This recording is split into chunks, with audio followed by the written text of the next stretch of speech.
তো এখন বিছানাপত্র এই ঘরের এখন গুছিয়ে নিলাম, আর ফ্রিজে রেখে দিয়েছিলাম।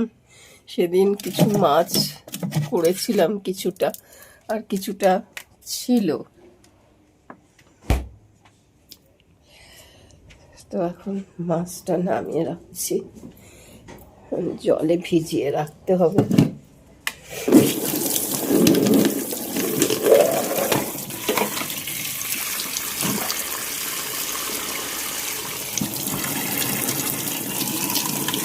ভেজানো থাক। গুড মর্নিং, একটা নতুন ব্লগে তোমাদের স্বাগত। আশা করি তোমরা সবাই খুব ভালো আছো, সুস্থ আছো। আমরাও রয়েছি। একটু সকালবেলা গলাটা দেখছো হয়তো একটু ভারী ভারী। হ্যাঁ, একটু মাঝে মাঝে না এরকম আমার একটু ঠান্ডা লেগে যায়, তো জানোই তো তোমরা, এটা নতুন কিছু নয়। ওই জন্যই মনে হয় একটু এই ঠান্ডা গরমেই অ্যাকচুয়ালি হচ্ছে। তো আজকে যাই হোক বৃষ্টিটা নেই বলে না একটা বাঁচোয়া, যে আজকে বৃষ্টি নেই, জানো। বৃষ্টিটা হলেও ভালো লাগে, কি বলবো আর। যাই হোক, এখন কাজকর্ম শুরু করেছি। আর পাইলের বাবা আজকে যাই হোক অল্প করেই ব্রেকফাস্ট করেছে আজকে। বলছে হ্যাঁ খাবো না করে। আমি বললাম যাই হোক কিছু তো একটা ব্রেকফাস্ট করো। তো যাই হোক করে বেরিয়েছিল, এখন এই যে কাশছে, হয়তো শুনতে পাচ্ছ। চলে এসেছে। একটু মানে শরীরটা ওরও খারাপ হয়েছিল বলতে কি, এতদিনের একটু পরিশ্রম ধকল গেছে না, যাতায়াত চিন্তা সব কিছুই তো ছিল, বুঝতেই তো পারো। হ্যাঁ, তো সবে মিলেই শরীরটা একটু খারাপ হয়েছে বলতে একটু জ্বর হয়েছে, দুদিন ধরেই হয়েছে, প্যারাসিটামল খেয়ে রয়েছিল। তো আজকে বোধহয় শরীরটা খারাপ বলে চলে এসছে, কারণ ওর বাবা শুয়ে থাকার মানুষ নয়, জানো তো। তো কিন্তু কি আর করা যাবে, আমি বললাম এসে শুয়ে থাকো। আজকে চলে এসছো, ভালোই হয়েছে।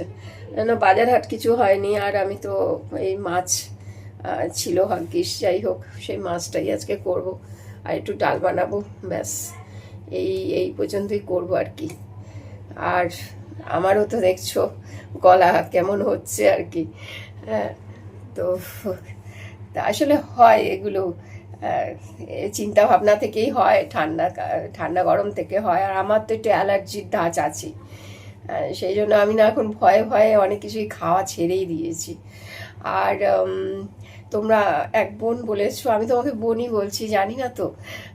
তো তুমি বলেছো যে ঠাকুরের স্টিলের থালা বাসনে দিতে না আর কি। তো হ্যাঁ, অ্যাকচুয়ালি কি জানো, আগে পেতলেরই ছিল। তারপর ওটা খারাপ হওয়াতে সবাই আমাকে বললো যে না তুমি স্টিলেরটাও দিতে পারো। তারপরে স্টিলেরটা কিনেছি।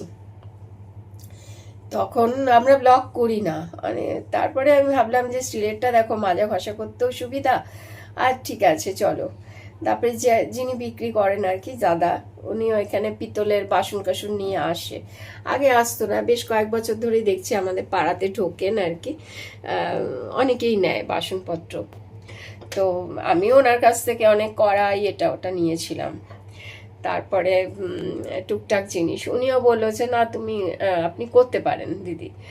তখন ওই জন্যই আর কি কেনা। তো যখন অবশ্যই বলেছো আস্তে আস্তে বাসনগুলোকে চেঞ্জ করব, তাহলে বুঝেছো, হয়তো এক্ষুনি পারবো না, আস্তে আস্তে অবশ্যই চেঞ্জ করার চেষ্টা করব।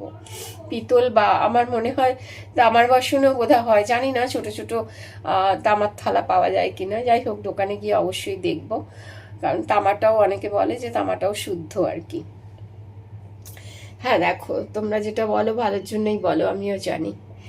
তো কিন্তু দেখো আমরাও অনেক কিছু জানি না, সেগুলো আমরা শিখি, এটা ঠিক কথাই। সব যে আমরা জানবো তার কোনো মানে নেই, তাই না। তো আজকে দেখো এই আগের দিনেরই পমপ্লেট মাছ, এই যে আগের দিনেরই পমপ্লেট মাছ এখন এই ধুলাম, ধুয়ে নুন হলুদ মাখিয়েই তোমাদের সাথে আর কি মর্নিংটা করছি। পায়েলের বাবা এখানে শোয়া। তো পায়েলও উঠে গেছে, উঠে ওরও ব্রেকফাস্ট হয়ে গেছে। আজকে যখন ও একটু তাড়াতাড়ি উঠেছে, ওকে আর আজকে আমাকে ডাকতে হয়নি, ও নিজে নিজেই ওঠে, এখন আর খুব একটা ডাকতে হয় না। অ্যাকচুয়ালি কি জানো, ওকে ডাকতাম না কেন, ওকে ডক্টররা বলেছিল ওর ঘুমটা খুব দরকার না, তো সেই হিসেবে ওকে ডাকতাম না। তা এখন দেখছি ও নিজে নিজেই উঠে যায় সময় মতো, ডাকতেও হয় না এখন।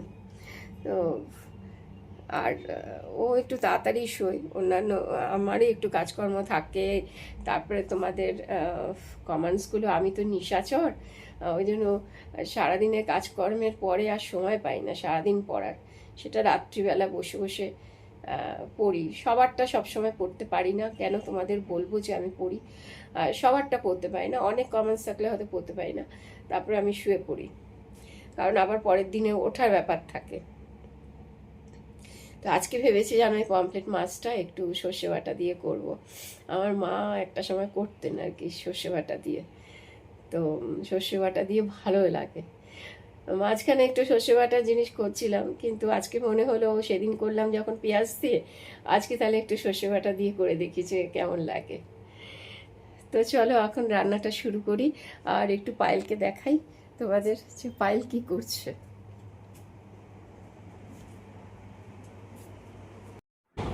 অনেক দিন পরে আজকে কাজ নিয়ে বসেছি। এখন মিল বক্স চেক করছি, মিলে ভর্তি হয়ে এখানে গেছে। মাছের জন্য মিক্সিতে মশলা করে নিলাম, একটু সর্ষে, পোস্ত আর একটা কাঁচা লঙ্কা দিয়েছি, কারণ আমি এমনি চিড়ে কাঁচা লঙ্কা দিয়ে দেবো। আর মাছ ভাজার জন্য এখানে পরিমাণ মতো সর্ষের তেল নিয়ে নিয়েছি।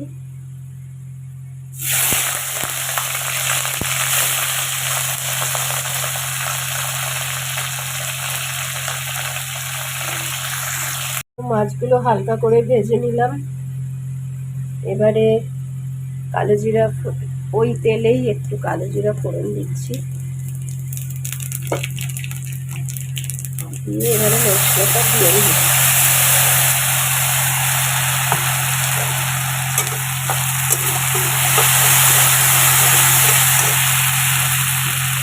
সামান্য লবণ,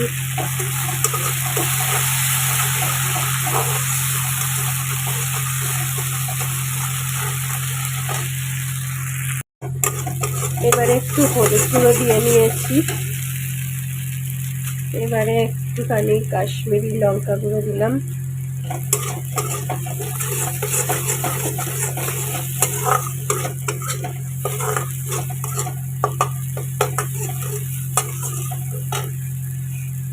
একটু তাপটাকে কমিয়ে দিয়েছিলাম, একটু বাড়িয়ে দিলাম এখন।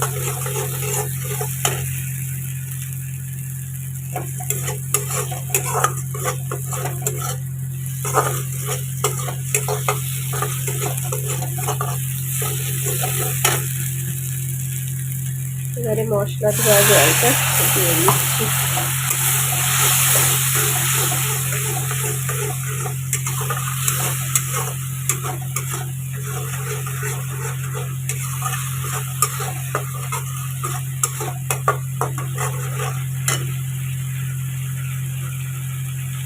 আর একটু ফুটে গেলে পরিমাণ মতো আর একটু জল দেবো।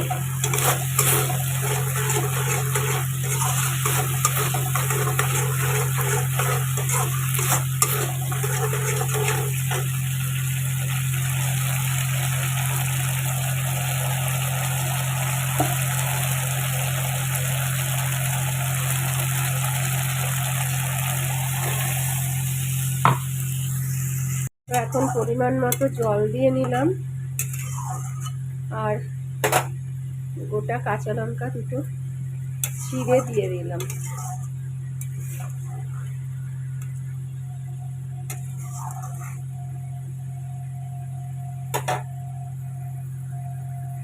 ফুটে গেছে, আমি মাছগুলো দিয়ে দিচ্ছি।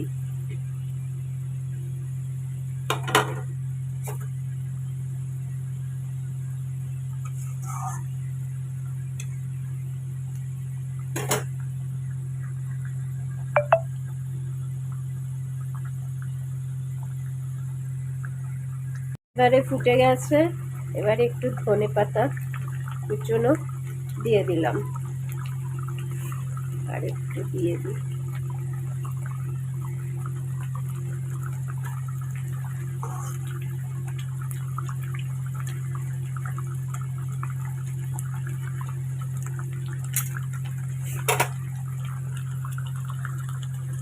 তো মাছের ঝোল আমার তৈরি হয়ে গেল।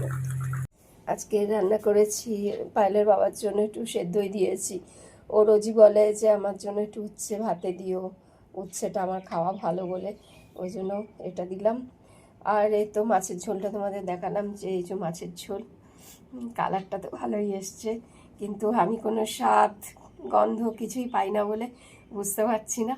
যাই হোক, আর এখানে একটু ডাল, এই হচ্ছে আজকে রান্না, শুধু ডাল আর মাছের ঝোল।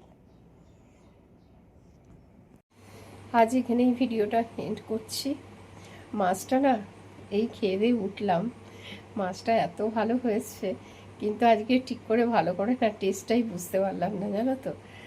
তো আবার আগামীকাল আরেকটা ব্লগ নিয়ে তোমাদের সাথে দেখা হবে। নমস্কার।